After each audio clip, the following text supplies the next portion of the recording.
Show. This is the Blairing Out with Eric Blair show, and we're here at the after party for Namm 2010 with Eddie Jobson.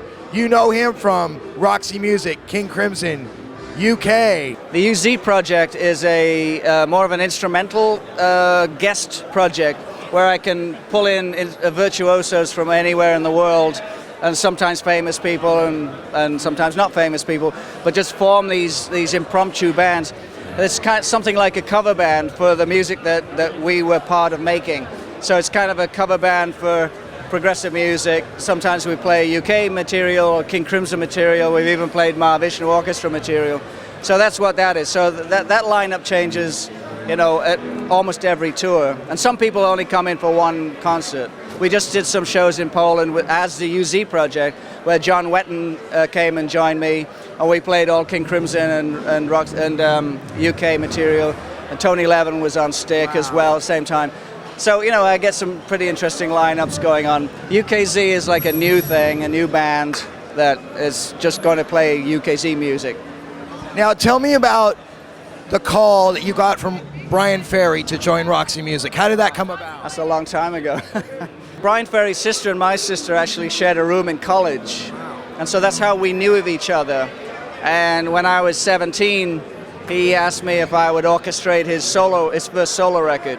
So I played keyboards and I orchestrated the album, but he couldn't actually afford an orchestra, so I ended up playing the whole orchestra as well. So I played violins, violas, cellos, and double basses on this whole record. And so that's how I started out with Bryan Ferry on his first record. And then shortly after that, I replaced Brian Eno in Roxy Music when I was 18. So that's. For you, what were the highlights of your Roxy Music period? Well, I probably shouldn't say this, but the highlights were probably the fact that I was 18 and we were like, I was a teen idol. And we had screaming girls, you know, all over the hotels and police escorts. And, you know, it's like Michael Jackson and the Beatles or something. So to me, that was like really exciting. You know, we had police motorcades, you know, with motorbikes taking the limousines down one-way streets the wrong way, and policemen stopping traffic at the traffic lights and things like that. You know, that was as an 18, 19-year-old, that was pretty exciting. Now, how did you come to use this lucite violin? This transparent, was it lucite? Yes, you call it lucite, plexiglass, perspex. There are different trade names for it, but well, Curved Air, their logo was a rainbow. And so it's about the prism. And so they had a period where all the instruments were made out of plexiglass lucite. And so it's actually Curved Air's sound engineer.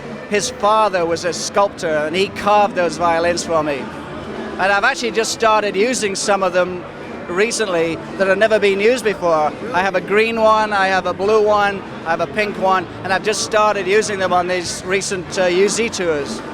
Now, tell me, what was the first time you actually met John Wetton? I'm not sure the first time I met him, but we were on the same management together. With King Crimson and Roxy Music, we were on the same management, EG management, you know your stuff, good man. So not only did I know him just from the management office, but I think I got to know him better when I played on a King Crimson record, 75, the USA live album. You know your stuff. I'm impressed. And then John also played bass on a Roxy Music tour as a guest bass player. So we went on the road then. That's how I got to know John. Was that the 75 tour? I believe it was 75 or 76, I'm not sure. And then at what point did you, I mean, I know Brian went solo for a while. We also did a Bryan Ferry solo tour. Where we played the Royal Albert Hall with an orchestra and everything. So yeah, John was on that, I believe. Yeah. What did you learn from your time with Roxy Music? What did you learn about yourself as a musician? As a musician, that's harder to answer because Roxy Music was very much away from what I had started doing with Curved Air before that. You know, I guess I was a classical, progressive composer and player back then. Roxy was such a totally different thing for me. So the things I learned from Roxy were less about music and more about fashion and social interaction and sort of highbrow thinking and you know, all of these sort of fashionista kind of world concepts, you know, that of the theatrical side, the artsy side, and you know, we were hanging out with Andy Warhol and you know, people like this, and David Bowie, and just sort of, and it was just like a whole other world of hairdressers and fashion designers and models and all of this kind of thing. Just a very, very different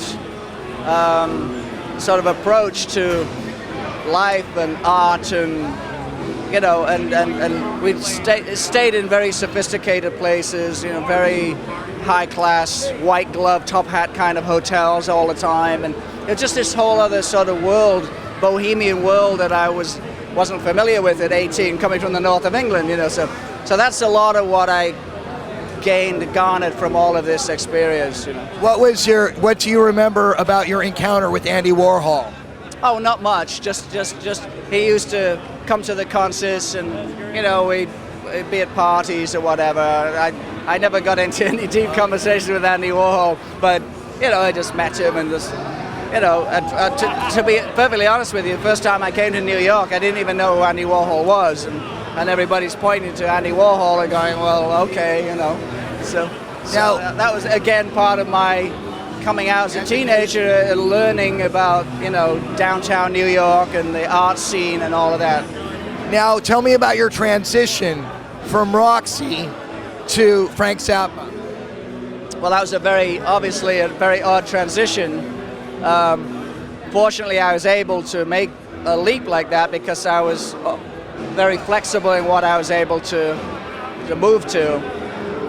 To me, again, it was a continuing education. This was my college, you know. I didn't go to college because I started too young. So going from Roxy to Frank brought me out to Los Angeles, to America, to live and view America through Frank Zappa's eyes. So that's a perverse way of looking at America, but that was my first real experience of living in America and trying to understand Frank's world and his friends like Captain Beefheart and these characters, and try and kind of comprehend all that. I was still only 21, so. Now, you told Frank, you said, I'll stay with you for 1 year, and then I'm gone. And you lived up to what you said. I left 1 week exactly that week a year later, yeah. Your next project is UK.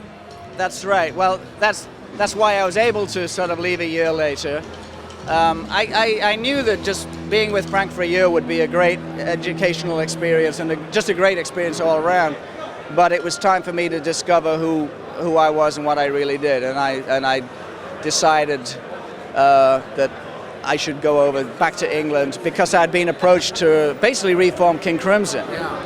And so it was going to be with Robert Fripp and Bill Bruford and John Wetton. It was the Red period King Crimson, which is still my favorite period of King Crimson. And I was going to be the fourth guy, and it was going to be called something other than King Crimson. And then once Robert dropped out, then it became UK. We brought in Alan Holdsworth, and the rest is history. Now, I heard that the version with Alan was very turbulent, and so that's why eventually he left, and Bill left with Alan, and then Terry, you called him up and you said, come on in. Yeah, you know, I mean, any outfit like that where you have such strong personalities that have done so many other things already, even though we weren't that old, you know, we'd actually done a lot of things. It's very hard to make those kind of characters compromise to the degree that they need to compromise. So, you know, so we were able to do it for one record, but then people just don't want to compromise anymore, you know. It's like, you know, I really want to do more of this because that's what I want to do. I don't want to lean it toward you. So for me, it was easier because I was sort of in the middle of all those compromises. We had Alan on one side and we had John Wetton on the other side. So I was in the middle, so I was fairly comfortable with the whole thing. And that's why, in many ways, people perceive it now as being my band, because it's my music that everybody was most happy with.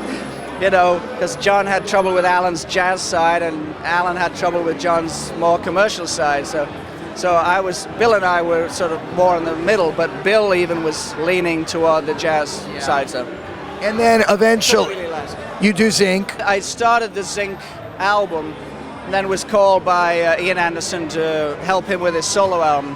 So I did that, and then they decided after the fact that they would turn it into a Jethro Tull album. That became the A album.